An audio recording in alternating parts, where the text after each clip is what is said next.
A single helmet, sitting on a chunk of broken brick in the rubble of Stalingrad's shattered factory district, November 1942. Feldwebel Klaus Bauer studied it through his Carabinier 98K scope, 6-power magnification, 400 meters out. The Soviet helmet balanced on debris, deliberately visible, amateur work, obvious bait. He'd seen this trick before. His spotter whispered range corrections, wind from the east, temperature dropping fast. Bauer adjusted for the cold, weapons seized at -20 if you weren't careful. The helmet didn't move. Behind it, somewhere in that maze of shattered concrete and twisted steel, a Soviet sniper waited. Standard tactic: fire at the decoy, reveal your position, die. Bauer wasn't standard. He scanned the terrain systematically, checking windows, drainage pipes, the classic hides his training manual prescribed. Nothing. The rubble pile itself was too obvious. No competent sniper would position there. Too exposed, too simple. The kind of spot a factory worker with a rifle might choose. Which meant it was safe to ignore. He moved his crosshairs past the obvious position, searching for the real threat, the clever concealment, the camouflaged nest some veteran marksman had spent hours preparing in a bombed-out apartment overlooking the... The shot came from the rubble pile. 7.62 by 54mm R, most in Nagant, from exactly where he'd dismissed. Bauer's spotter collapsed sideways, blood spreading across frozen ground.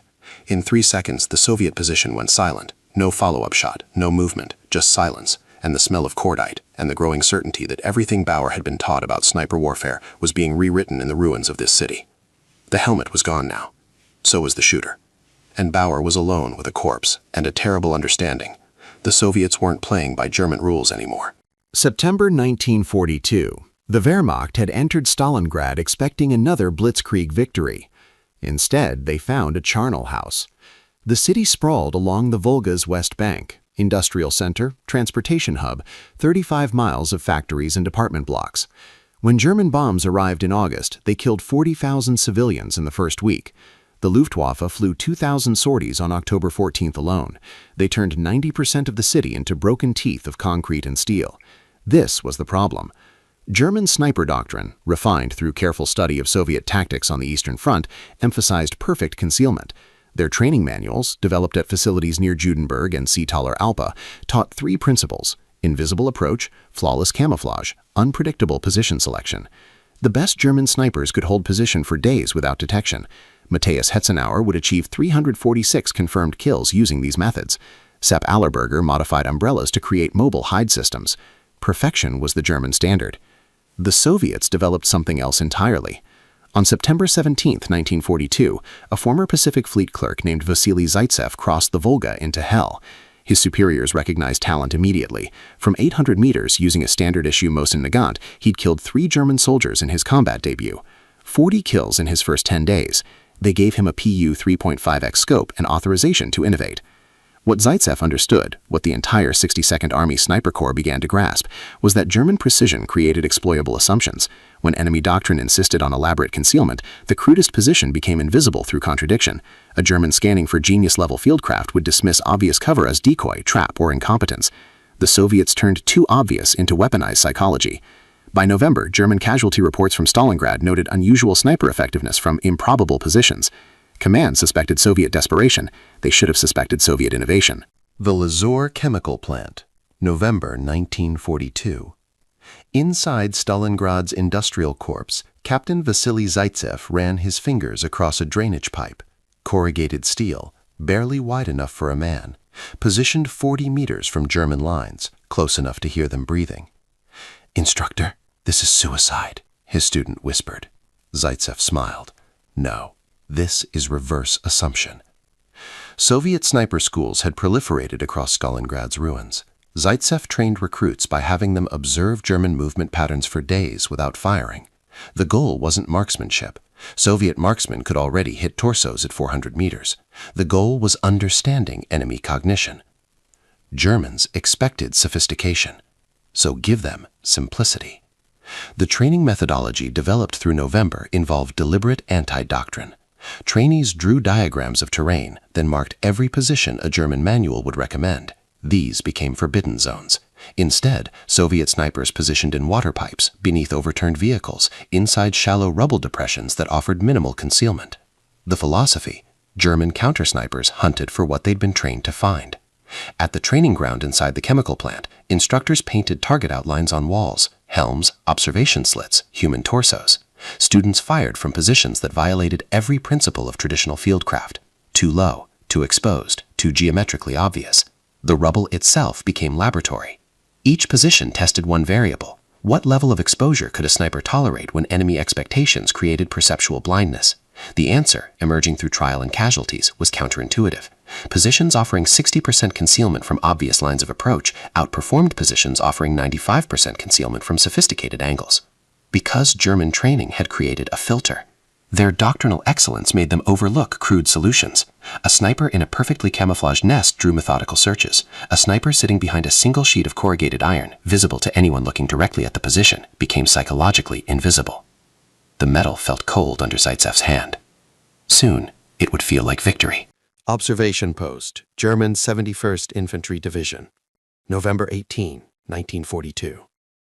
Lieutenant Werner Hoffmann lowered his binoculars. 3 men dead in 4 hours, all headshots, all from different angles. The Soviet sniper, or snipers, had to be moving.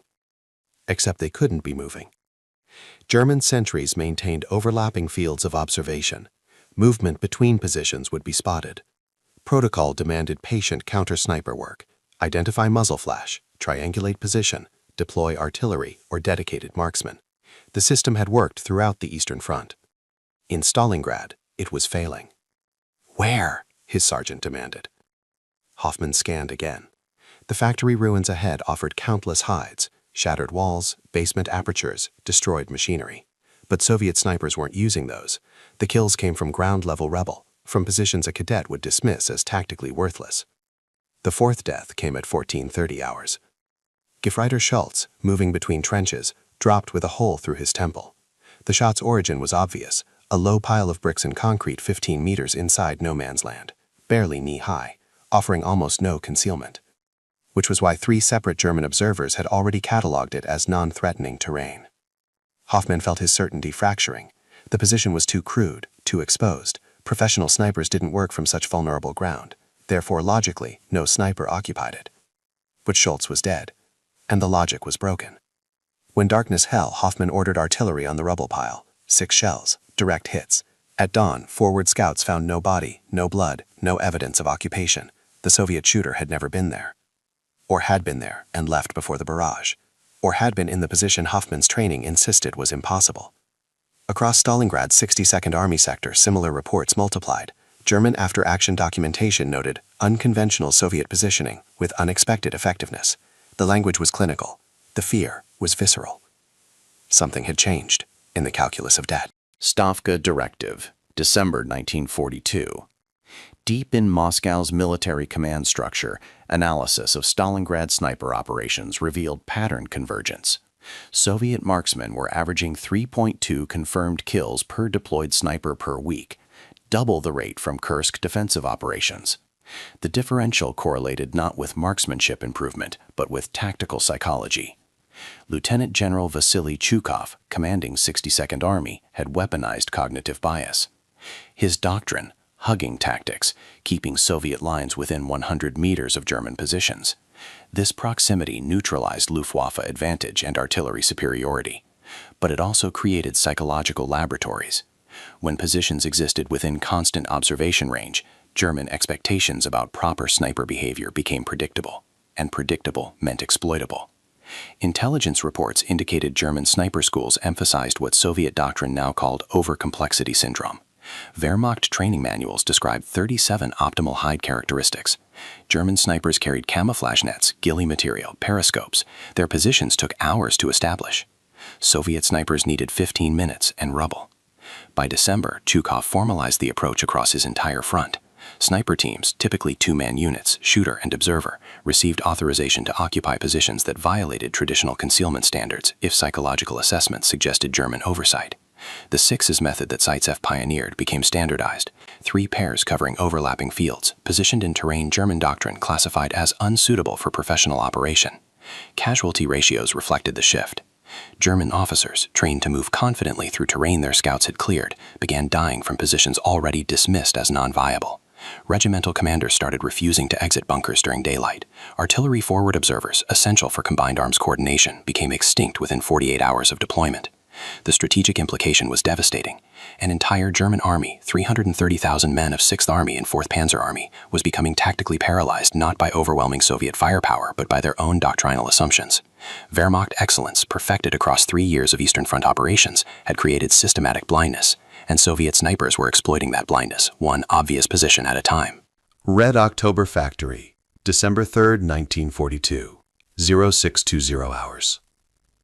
Sergeant Nikolai Turtsev lay behind a slab of fallen concrete. Not underneath it, not cleverly concealed within structural collapse, just behind it. A child could see him from 50 meters. His spotter, Mikhail, pressed binoculars to frozen eyelids. "German patrol, 4 men, 120 meters, moving our direction." Turtsev's breathing slowed. The Mosin Nagant felt like ice against his cheek. Through the PU scope, magnified faces resolved from winter fog. Young faces, nervous faces, scanning the ruins with the systematic precision German training demanded. They were searching for professionals. The lead soldier's eyes passed directly over Turtsev's position. 1 second of examination, then moved on. Because the position was wrong, too simple, too exposed, obviously not where a sniper would. Turtsev fired. The 7.62 millimeter round entered below the German's left eye, angled upward through the brain cavity. The body dropped instantly. No drama, no Hollywood death, just mechanical cessation. His partners scattered. Standard counter-sniper response: disperse, seek cover, locate shooter. The second soldier dove behind a destroyed Panzer III. Smart, proper. The tank's hull offered genuine protection. Except Turtsev wasn't where German training said snipers positioned, which meant the soldier was now exposed to the angle Turtsev actually occupied. Second shot, chest. The German convulsed once and went still. The remaining 2 Wehrmacht soldiers began firing blindly at the factory's 3rd floor, where elevation and concealment intersected perfectly. Textbook sniper territory. They emptied magazines into empty positions, while Turtsev, 15 meters away at ground level behind a single piece of obvious rubble, aligned his 3rd shot. The killing distance was intimate. Close enough to hear German voices shouting coordinates. Close enough to smell their fear as understanding dawned. Close enough to see the exact moment when doctrine failed and panic replaced training. Turtsev squeezed again. Then he rolled backward, scrambled through a drainage culvert, and was gone before the body hit frozen ground. Mikhail followed. Position abandoned in 90 seconds. The ballistics were straightforward. The psychology was revolutionary. Mosin Nagant Model 1891-30. Bolt action. 5-round internal magazine, 48.5 inches long, 8.8 pounds loaded, firing 7.62 by 54 millimeter R cartridges at 2,625 feet per second. Effective range, 800 meters with optical sight. The PU 3.5x scope, introduced in 1940, featured fixed magnification and offset mounting to accommodate the rifle's straight bolt handle. Nothing technically advanced. Between 1941 and 1943, Soviet factories produced approximately 271,886 sniper variant Mosins, standard issue. The Germans actually preferred captured Mosin Nagants over their own Karabiner 98K for long-range work. The Soviet rifle's 7.62 by 54 mm R cartridge offered superior ballistic performance to the German 7.92 by 57 mm Mauser. But technology wasn't the variable. Position geometry was. Traditional sniper doctrine prescribed concealment zones based on 3-dimensional sightline analysis. German manuals emphasized dead space, angles impossible for enemy observation to penetrate. Optimal hides existed at terrain intersections where multiple forms of concealment overlapped: vegetation plus structural cover plus shadow plus distance. Soviet obvious position methodology inverted this calculus. Instead of maximizing physical concealment, it maximized psychological dismissal. The mathematics were counterintuitive. A position offering 65% physical concealment from direct observation, but 100% doctrinal unsuitability, outperformed positions offering 95% physical concealment that matched enemy search patterns. The technical implementation required precision. Snipers selected positions meeting 3 criteria. 1. Geometrically simple, no complex approach routes or elaborate camouflage. 2. Doctrinally wrong, violating at least 3 principles from captured German training materials. 3. Tactically viable, still offering actual fields of fire and escape routes. Some sources indicate effective range from these positions averaged 200 to 300 meters, far shorter than the 500 to 800 meters German doctrine emphasized. But close range wasn't limitation, it was feature. At 200 meters, the psychological impact of being killed from an impossible position was maximized. German counter-sniper teams began requesting reassignment, not because they couldn't fight Soviet marksmen, because they couldn't find them. Gefreiter Heinz Fischer's hands wouldn't stop shaking. 3 months at Stalingrad, 23 years old. Letters home described the terror in careful euphemism. His mother wouldn't understand that moving 10 meters for latrine access required 30 minutes of psychological preparation, that every pile of rubble might conceal death, that the textbook training from Germany's sniper schools had become survival liability. "They're everywhere and nowhere," he wrote December 12, 1942. This was the cognitive cost. German soldiers developed acute hypervigilance, exhausting psychological state where threat assessment never ceased. Every shadow demanded analysis. Every sound triggered combat response. The human brain, evolved for pattern recognition, was failing because Soviet snipers had broken the patterns. Wehrmacht medical reports from Stalingrad documented epidemic combat fatigue, soldiers unable to sleep, unable to concentrate, unable to perform basic infantry tasks. Some sources indicate psychiatric casualties exceeded 15% in forward positions by December. The Soviets weren't immune. Vasily Zaitsev's memoirs describe positions occupied for 3 days without movement, lying in drainage pipes, while frost claimed fingers, while dehydration fogged consciousness, while bodily functions occurred in place. Snipers urinated where they lay, defecated without shifting position. The physical degradation was extreme, but morale remained high because they were winning. Soviet snipers understood their role in operational psychology. Each German officer killed represented command disruption. Each artillery observer eliminated meant reduced fire coordination. The cumulative effect transformed German infantry behavior. Troops became passive, defensive, psychologically defeated. Letters captured from dead Germans revealed the deterioration. We cannot predict where they hide. Our training is worthless. Men refuse to leave cover. Civilians trapped in Stalingrad experienced different trauma. A woman's diary entry, November 1942. Gunfire from positions we thought empty. The living and the dead occupy same ground. Cannot tell difference. The battle had become ghost war, where assumptions killed faster than bullets. Wehrmacht response evolved through trial and blood. By late December 1942, German intelligence had captured Soviet sniper manuals and interrogated prisoners from the 62nd Army's marksman units. The findings were transmitted to Army Group South Command. Soviet doctrine deliberately emphasized asymmetric positioning selection, targeting German cognitive biases. The countermeasures seemed obvious: expand search patterns. German sniper teams received updated protocols: check all terrain, assume nothing, treat obviously unsuitable positions as potential threats. The adaptation was sound theoretically. In practice, it paralyzed operations. Comprehensive terrain analysis required time German forces at Stalingrad no longer possessed. Examining every rubble pile, every drainage pipe, every piece of corrugated metal meant exposing observers to exactly the positions they were searching for. The paradox was deadly. Finding Soviet snipers required behavior that made German soldiers perfect targets. Some units attempted technological solutions: deployment of captured Soviet periscopes for observation, use of helmet decoys, the Kilmakali tactic from Finnish experience against Soviet snipers. These worked occasionally, but Soviet shooters adapted faster than German doctrine could update. Decoy effectiveness lasted approximately 72 hours before Soviet snipers learned to ignore them. The most effective German counter-tactic was artillery, simply destroying all possible positions. The 71st Infantry Division fired 600 shells daily at suspected sniper ground during December's second week. This killed approximately 3 Soviet snipers, and announced German positions to Soviet artillery observers. Captured German reports show success rate declining weekly. November, 1.7 Soviet snipers eliminated per German sniper deployed. December, 0.4 Soviet snipers eliminated per German sniper deployed. The ratio had inverted. By January 1943, some Wehrmacht units abandoned counter-sniper operations entirely, accepting casualties as inevitable. The psychological defeat was complete. When doctrine fails, when training becomes liability, when expertise creates blindness, the enemy doesn't need superior weapons. They just need to think differently. February 2nd, 1943.